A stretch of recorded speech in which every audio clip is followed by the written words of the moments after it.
Identifier, analyser, planifier, trader. Votre rendez-vous avec IG. Investissez avec les Turbo 24.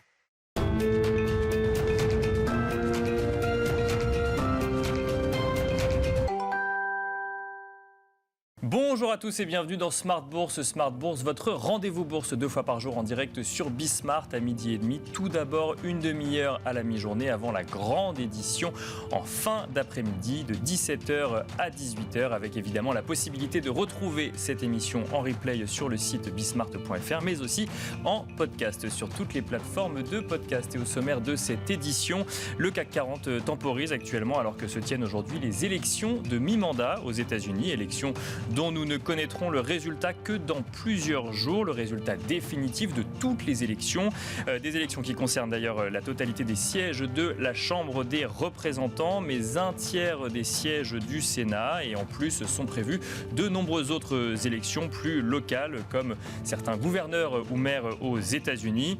Une élection cruciale pour le gouvernement Biden, qui ne dispose actuellement que d'une faible majorité au Congrès et qui pourrait voir la Chambre des représentants devenir à majorité républicaine selon plusieurs estimations. Une situation qui aurait évidemment un impact sur la politique économique et budgétaire des États-Unis. Mais quel serait l'impact d'un changement de majorité au Congrès sur les marchés financiers? Nous en parlerons avec nos invités dans un instant. La BCE confirme de son côté sa volonté de remonter ses taux directeurs, même si cela doit faire souffrir temporairement l'économie européenne. C'est en substance ce qu'ont déclaré Luis de Guindos, vice-président de la BCE, et Joachim Nagel, président de la Bundesbank. Ce dernier a notamment affirmé aujourd'hui militer pour que la BCE ne baisse pas la garde trop tôt dans sa politique de normalisation monétaire, tandis que Luis de Guindos a affirmé l'impact que cette normalisation aura sur l'économie européenne, pointant également du doigt que ne rien faire ou réduire actuellement la politique de normalisation ferait courir un risque plus grand à l'économie européenne. Et enfin, nous reviendrons dans Smart Bourse évidemment sur l'anticipation, voire même l'espoir des marchés de voir la Chine infléchir sa politique zéro Covid actuelle. Si les déclarations du gouvernement chinois ne laissent pour l'heure entendre aucune décision en ce sens, le contexte économique chinois pourrait forcer Xi Jinping à revoir sa position selon certains analystes. En témoigne par exemple un taux de chômage actuel chez les jeunes aux alentours de 20%. Nous verrons ensemble s'il est plausible d'anticiper une réouverture pour début 2023 de l'économie chinoise et si cela peut remettre en cause le scénario récessif actuel. On se retrouve tout de suite dans Smart Bourse.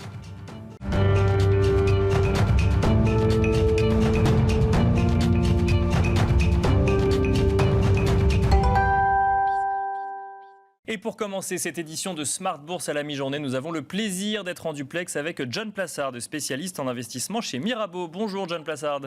Bonjour Nicolas. Merci de nous accompagner dans Smart Bourse. Alors l'actualité du jour, l'actualité économique, financière, mais aussi et surtout politique, c'est bien évidemment les élections de mi-mandat aux États-Unis qui se tiennent aujourd'hui. On n'aura pas forcément les résultats aujourd'hui pour autant. Cela va prendre plusieurs jours avant d'avoir l'intégralité des résultats des élections prévues aujourd'hui. Mais John, on trouvait intéressant de revenir avec vous sur les implications de ces élections. Quelles sont les implications actuelles ?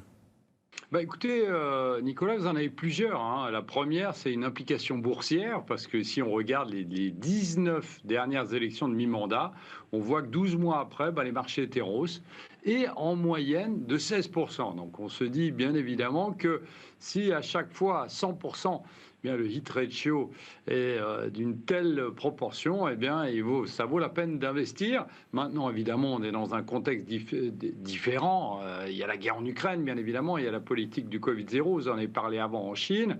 Mais boursièrement, en tout cas, ce serait assez positif, quel que soit le résultat des élections ce soir. La deuxième chose, c'est évidemment des questions économiques, parce que si vraisemblablement c'est les républicains qui passent à la Chambre et même au Sénat, on pourrait avoir des questions sur le financement de l'ARS, c'est-à-dire l'impôt.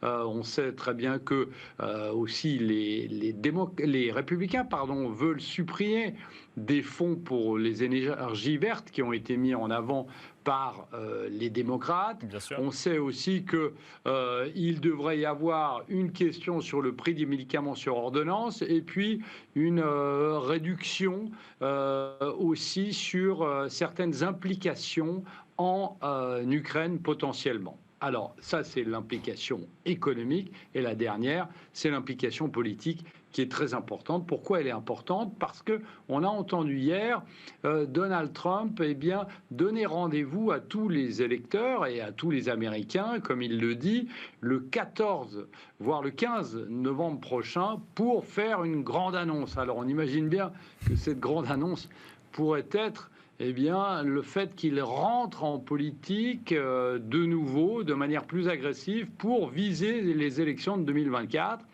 Et on sait que si potentiellement, comme je disais, les républicains passaient à la Chambre et au Sénat, la Chambre qui est contrôlée, une Chambre contrôlée par les républicains, pourrait dissoudre la commission d'enquête sur les émeutes du 6 janvier. Donc ça laisserait d'une certaine manière la voie libre à Donald Trump pour en tout cas pour 2024 et en tout cas pour ses ennuis judiciaires. Donc c'est très important ce qui va se passer ce soir. Et vous l'avez dit, Nicolas, on aura les résultats vraisemblablement une partie cette nuit, mais on aura des décomptes, notamment dans certains États. Il y a 3 États où les décomptes devraient prendre un peu plus longtemps et où on devrait avoir des résultats en fin de semaine normalement. Mais alors, John, je reviens sur le premier point, le point boursier. Vous nous avez dit que, quelle que soit l'issue du scrutin, ce serait une bonne nouvelle pour les marchés financiers.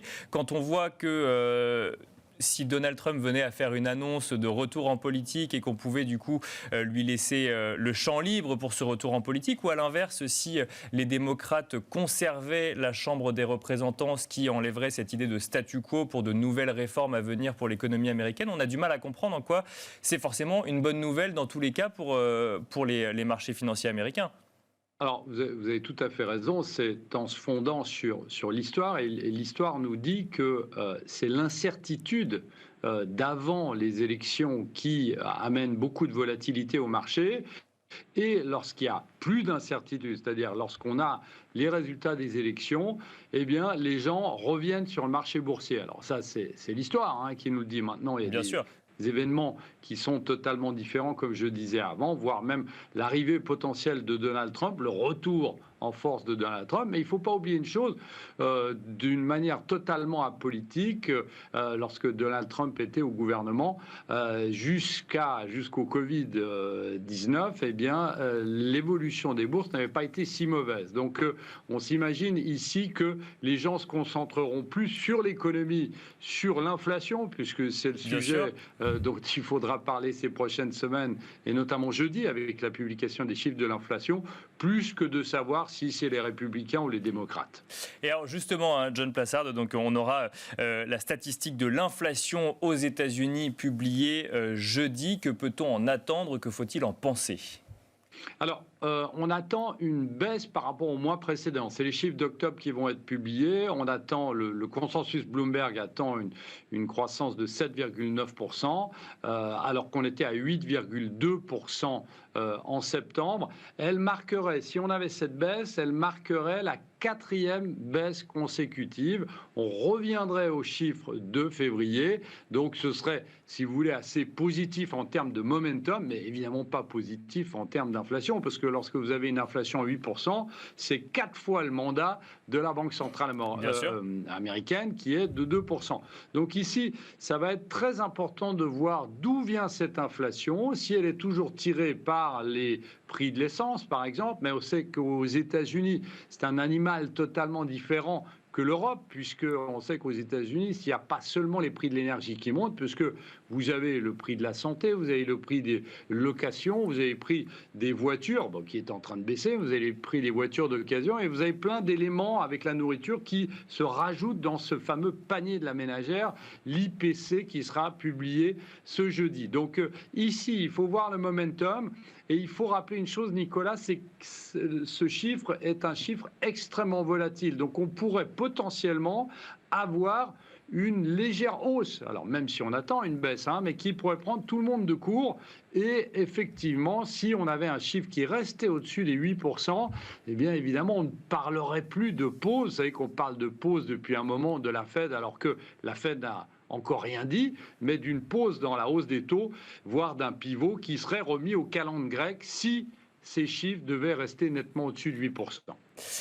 Dernière question, John Plassard. Cette fois-ci, je vous propose de regarder ce qui se passe du côté de la Chine. Alors, les marchés semblent anticiper effectivement une réouverture progressive de l'économie chinoise, voire, ou en tout cas une inflexion de la politique zéro Covid en Chine. Deux questions. Est-ce que ça vous semble plausible et est-ce que ça pourrait venir remettre en cause un scénario récessif si la Chine venait à rouvrir son économie ? Alors, sur votre première question, est-ce que ça me semble plausible ? Oui, parce qu'il ne faut pas oublier une chose, c'est que lorsqu'on parle de la réouverture de l'économie chinoise, c'est un assouplissement des règles du Covid qui serait mis en place en mars. Donc déjà, on ne parle pas de réelle réouverture, et de deux, on parle de mars, c'est dans 5 mois. Donc on est déjà dans une situation qui n'est pas une situation immédiate. Ça, c'est la première des choses. Et la deuxième des choses, est-ce que ça peut remettre en question la rentrée en récession de l'économie européenne, voire américaine? Eh bien, pas dans un premier temps, puisqu'on sait, et c'est ce que je disais avant, si c'est mis en place en mars, eh bien, on a le temps de rentrer en récession, c'est dramatique, mais on a le temps de rentrer en récession en Europe avant ça, puisqu'on sait, selon les projections, qu'on devrait rentrer en récession en cette fin d'année, voire début d'année prochaine. Et une deuxième chose, c'est que, évidemment, il y a la guerre en Ukraine. La guerre en Ukraine n'est pas maîtrisée par la réouverture de l'économie chinoise ou pas. Alors, évidemment, ça enlève du pied une épine, plus qu'une épine, un clou, je dirais, à ce niveau-là, surtout aussi pour les États-Unis, puisqu'on sait que le premier partenaire économique des États-Unis, c'est la Chine, et inversement. Et donc, ça pourrait un peu assouplir le stress, mais dire que c'est un game changer si la Chine annonce sa préouverture en mars, eh bien, je ne pense pas que c'est le cas. Merci beaucoup, John Plassard, de nous avoir accompagnés à la mi-journée dans Smart Bourse. Je rappelle que vous êtes spécialiste en investissement chez Mirabeau. Merci beaucoup.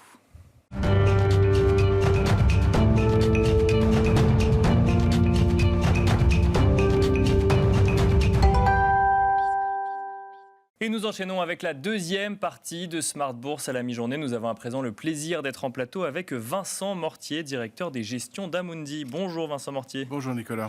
Bienvenue sur le plateau de Smart Bourse. Amundi, leader européen de la gestion d'actifs avec près de 2 milliards d'euros d'encours sous gestion. 2000 milliards en fait. 2000 milliards, pardon, effectivement, j'ai oublié quelques zéros. 2000 milliards d'euros d'encours sous gestion. Vous étiez venu sur le plateau de Smart Bourse il y a quelques mois pour nous partager votre vision du contexte économique et financier.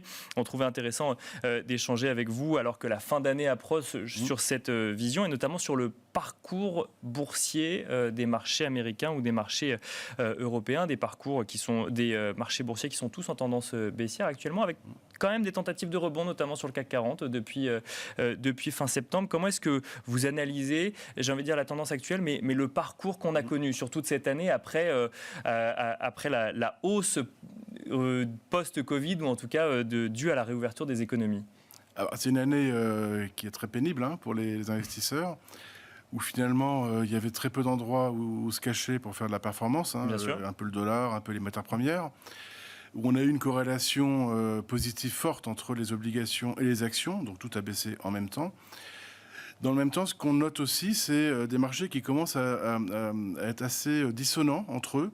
Le marché des taux, notamment des taux souverains, de notre point de vue, est arrivé au terme de son repricing. Et donc, c'est pour ça qu'on est redevenu positif sur les obligations, notamment américaines ou même l'OAT, sur des environ 7, 10, 30 ans.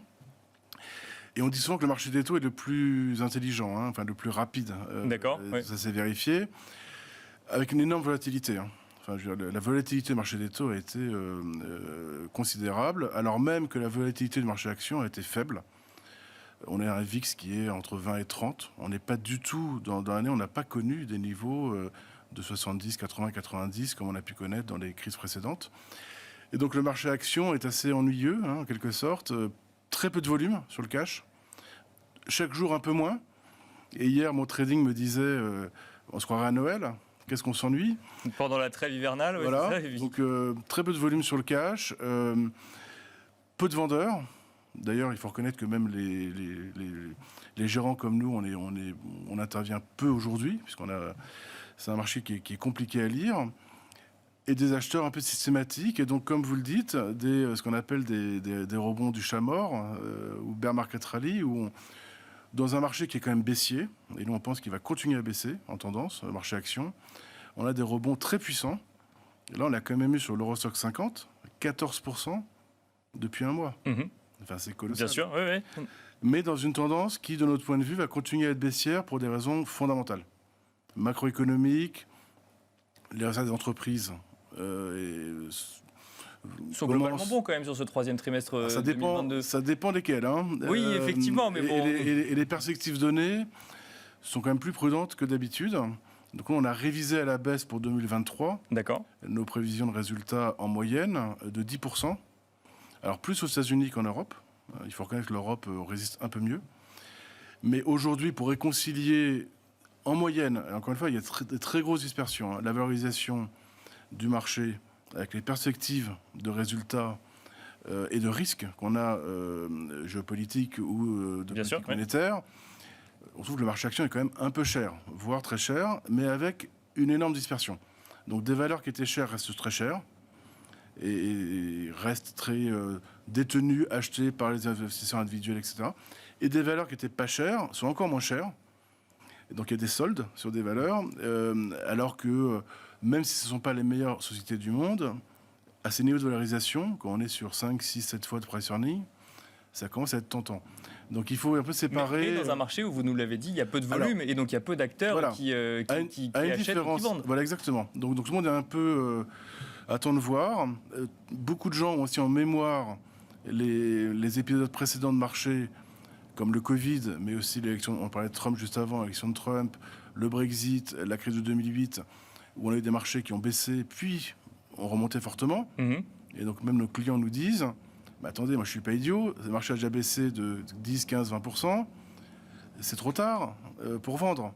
D'accord, il y a une attente de rebond. Voilà. Tout le monde reste un peu figé sur ses positions en attendant le rebond. Comme ça devient consensuel, ça s'autoréalise, jusqu'au moment où il y a des nouvelles informations mauvaises, qui vont refaire repartir le marché à la baisse, parce qu'on va reprendre en compte une politique monétaire qui continuera à être un resserrement, une récession qui va forcément arriver en Europe, voire aux États-Unis, et des données microéconomiques qui vont aussi pas être terribles. Donc votre scénario économique pour cette fin d'année et pour l'année 2023, c'est l'entrée en récession Alors en Europe, c'est assez assuré. D'accord. Voilà.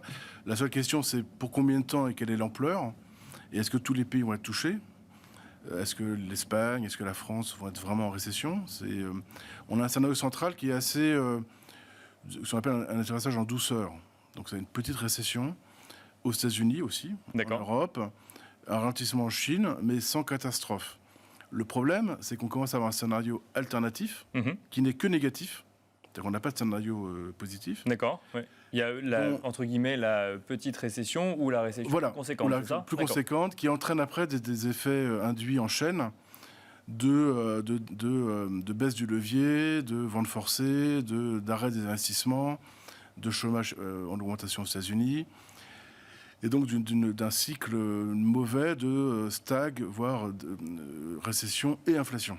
Et alors, ce scénario moins favorable, vous revoyez son pourcentage de réalisation de manière régulière? Absolument. Donc, de mois en mois, avec ma recherche macroéconomique et mes directeurs de gestion, on rediscute de tout cela avec les nouvelles données.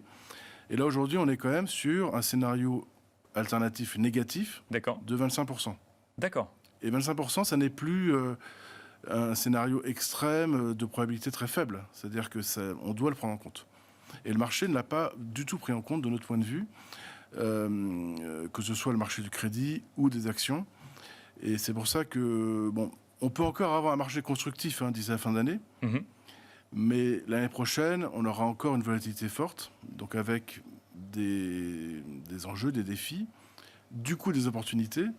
Mais il faut garder la tête froide un peu, puisque ça va être, à mon avis, les mois et les trimestres qui viennent vont être encore assez volatiles, notamment sur crédit et actions, sans doute moins sur les taux et l'échange. Alors, on va revenir un petit peu sur vos convictions de gestion pure. Juste avant, vous nous avez mentionné effectivement le levier. Alors, on a eu un rappel un petit peu de l'impact de l'effet de levier sur un marché qui peut accélérer une tendance à la hausse ou à la baisse. C'est ce qui s'est passé au Royaume-Uni il y a quelques semaines.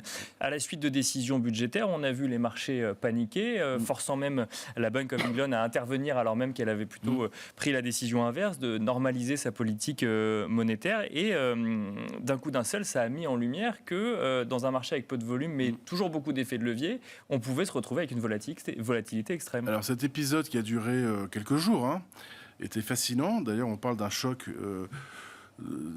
6 fois l'écart type usuel. Enfin, c'est vraiment quelque chose d'extraordinaire. Et c'est une piqûre de rappel sur un certain nombre d'éléments. Et on a vécu en quelques jours un condensé de chocs qu'on pourrait vivre sur plusieurs trimestres en Europe, aux États-Unis. Donc effectivement, on a eu une sorte de conflit entre le politique et le monétaire. Le marché qui a rappelé au politique qu'il y avait quand même une limite à la stimulation. Bien sûr.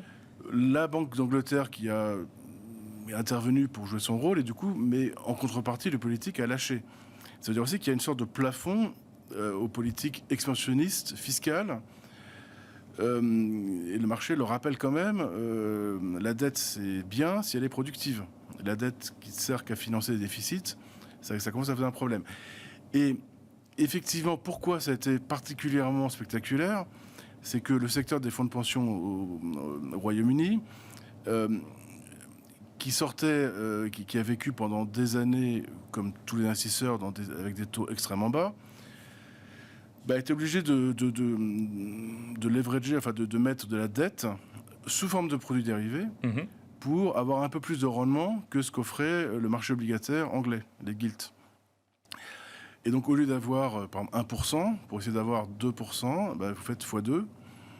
Et donc vous prenez... Vous avez des mouvements plus conséquents. Oui, et le problème, c'est que quand c'est sous forme de dérivés, alors ça, vous n'avez pas à payer, donc c'est hors bilan. Mais quand il y a des gros mouvements de marché, il faut payer les appels de marge.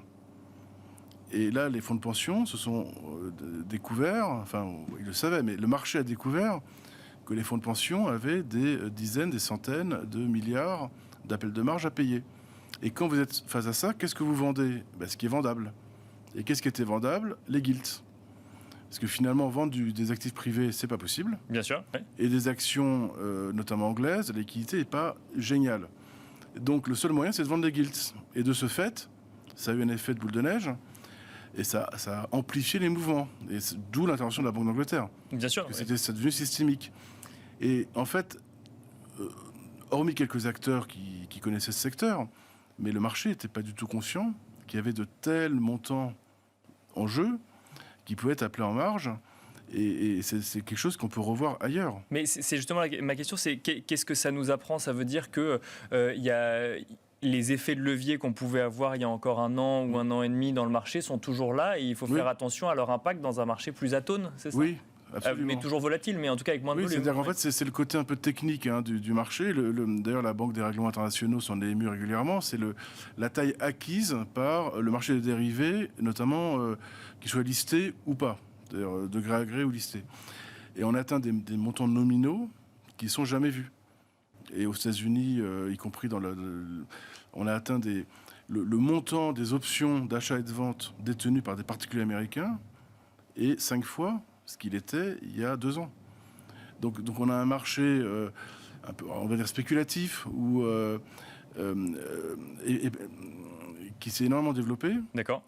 Et là où c'est vicieux, c'est un marché qui n'est pas financé, c'est-à-dire que c'est du levier via des produits dérivés. Vous n'avez pas besoin d'avancer de l'argent, sauf les appels de marge. Et donc c'est là où on a un effet multiplicateur en cas de choc de marché. Pour payer les appels de marge, il faut liquider des choses. Rappelez-vous Archegos, Bien sûr, 50 milliards de positions qui étaient, ils ont dû liquider à cause des appels de marge. Bon, c'est le même genre de situation. Et Archegos, franchement, c'était pas du tout connu comme situation. Et il y en a pas mal d'autres. Hein. Et donc, il y en a d'autres dans le marché. Et il faut faire attention, je reviens sur votre scénario économique. Donc, il y a un scénario alternatif négatif de 25%. Ça veut dire qu'il y a quand même un scénario d'atterrissage en douceur de 75% mécaniquement. Dans ce contexte, dans ce scénario économique, quelles sont vos convictions de gestion pour la fin de l'année et 2023 ? Alors, nos convictions, c'est tout d'abord, et ça fait longtemps qu'on n'en a pas parlé, qu'on avait oublié que ça existait, ce sont les taux. D'accord. Ouais. Ils redeviennent intéressants et on a des taux d'intérêt réels, c'est-à-dire le taux nominal moins l'inflation attendue, à 5 ans, à 7 ans, à 10 ans, qui sont revenus à zéro ou légèrement positifs. On ne pense pas que les taux réels vont être très positifs. Puisqu'en fait, l'économie mondiale ne peut pas le supporter. D'accord. On a des taux d'endettement privé plus public de 300% aux États-Unis et en Europe, en moyenne. Les banques centrales le savent. L'économie va ralentir. Et dans ce contexte-là, la Fed, la BCE, la Banque d'Angleterre vont sans aucun doute piloter, s'assurer que les taux longs ne progressent pas beaucoup plus. D'accord. Donc fondamentalement, on est revenu positif sur les taux, ce qui n'était pas du tout le cas en début d'année. On est aussi positif sur le crédit de grande qualité, investment grade, qui offre un bon rendement risque volatilité. Et plus on descend dans l'échelle des risques, plus on est prudent en quelque sorte. Donc on est positif sur le crédit de haute qualité, on est positif sur un certain nombre de valeurs de rendement avec une bonne visibilité. Des valeurs un peu défensives, quelques cycliques également, les banques, on est redevenu positif. En revanche, on est beaucoup plus prudent sur le crédit à haut rendement, le high yield, qui est quand même très cher aujourd'hui, et qui n'intègre pas du tout de scénario alternatif, et sur des valeurs qui n'ont pas vraiment prouvé leur qualité en bourse. On a longtemps parlé de la tech aux États-Unis ou notamment de la tech non profitable. Mais y compris la tech profitable peut devenir non profitable. On l'a vu avec les résultats récents, bien sûr, y compris des énormes entreprises. Et donc qui ont un peu corrigé, certes, mais qui restent chers quand même. Donc, trop cher pour vous, si je comprends bien. Oui. Haute conviction, dans le monde émergent, qui a beaucoup corrigé là pour le coup cette année, à la fois en crédit et en action, on est revenu positif. Pas que la Chine. Alors la Chine n'est pas chère. Après, ça dépend si vous êtes capable d'absorber la volatilité. Bien sûr, oui. Mais il y a pas mal de pays, en Asie notamment, Inde, Indonésie, Malaisie, qui offrent de très bons rendements et une bonne visibilité, et qui ont des politiques monétaires et fiscales saines. D'ailleurs, plus saines que beaucoup de pays développés. Au moment de la crise au Royaume-Uni, on disait le Royaume-Uni est devenu un pays émergent en termes de marché, ce qui n'est pas complètement faux. On trouve maintenant des pays émergents qui n'ont rien à envier aux pays développés. Amérique latine, on verra ce que fait Lula au Brésil, mais on reste positif sur le Brésil. D'accord. Après, il y a d'autres pays qu'on évite, évidemment. Turquie, beaucoup de pays africains. Mais globalement, dans le monde émergent, il y a de la valeur qui a été restaurée et qu'il faut les capturer. Eh bien, on finira là-dessus. Merci beaucoup, Vincent Mortier, d'être venu sur le plateau de Smart Bourse. Je rappelle que vous êtes directeur des gestions d'Amundi. Merci à vous également de nous avoir suivis. Et je vous donne rendez-vous ce soir à 17h sur Bismart.